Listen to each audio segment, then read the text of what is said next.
ย่อขึ้นหรอวะเอาเห็นเลยนอนมาเลยแม่เอ้า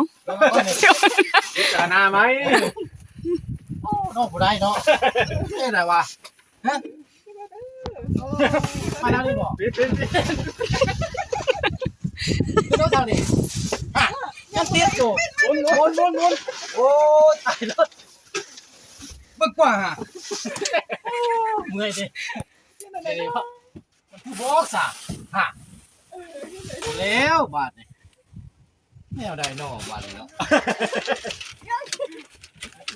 ท่านนี่บอกยังขาอยู่ได้นี่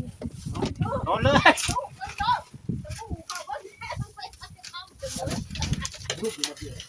ไม่ดึงตัวไปเลยดึงพี่ดึงปาก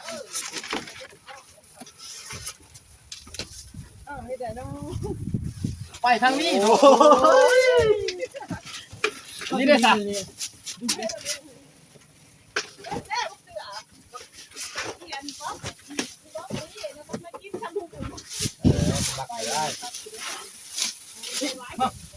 ปักบอกไปหมดเสียวชัดเลย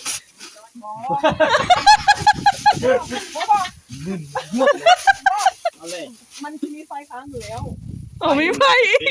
แต่อีทีมันมีค้างเขาก็ยังบอกอยู่แต่เที่ยงเรายังมองอยู่มันมีไฟดูอยู่กี่วันเดียวนะไฟเก็บเสียไว้เสียแบบนี้ไว้ไม่มองอะไรเลยไว้มองได้เอ้าไว้มานั่งคุยกับเมียไว้มองไหนแล้วขังเมียอยู่ห้องติเมามานั่งว่ากับตู้เย็นนั่นแหละเมากระเฮ็ดนี่นะกินอย่างน้องมันมาเลยโอ้ผมมีผู้บ่าวก็นั่งล้มเมียบ่ลมน้ำได้สิเมียบ่ล้มนะเอาตู้เย็นนี่มันก็ใจเย็นน้องโอ้แซ่ดีอ่ะนี่ปลาอุณหภูมิที่ตำแหน่งเอาโอ้4-5ผู้ใดที่เขาให้ใส่พอดีกันซื้อ10 ชั่วโมงโอ้ใช่เครื่องดื่ม10 ชั่วโมงเครื่องดื่มจะกลายเป็นเครื่องดื่มวุ้นเส้นวุ้นแข็งใครแซ่บอย่างแน่ซื้อมาแล้วนี่แก๊สหิมะพร้อมดื่มเป็นวุ้นหิมะแล้วบ่เดี๋ยวปลั๊กปืนปลั๊กไฟเฉยเพราะว่าสิเอาตู้น้อยจำบ่มีมันสิบ่พอบี้กับซีนนั่นนะพอแล้วเนี่ยมันพอแซ่เบียร์กับซีนเป็นยังไงโอ้ซีนสิซื้อหลายถ้าบ่มาแซ่นี่โยบี้ระดับลัง2ลังพุ่นแล้วโอ้บ่ได้เฮ็ดหยังเลยเนาะตู้ตัวนี้เนาะลังเงินลังเป้าเป็นบ่ขวดอะไรคนเต็ม2ขวดเรื่องของแซ่เบียร์โดยเฉพาะนะแซ่เราอีกปั๊บนะเงาะป้าว่าซื้อเหล้ามาแซ่เบียร์ซื้อตู้เย็นมาแซ่เหล้า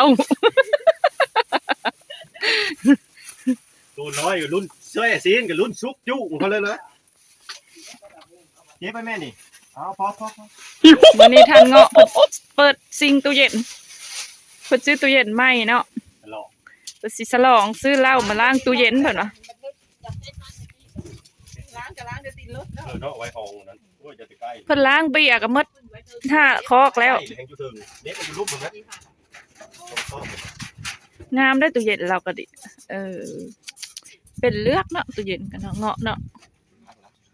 ล้างแล้วขอบคุณเพิ่นว่าเด้นี่ก๊อกแป๊ก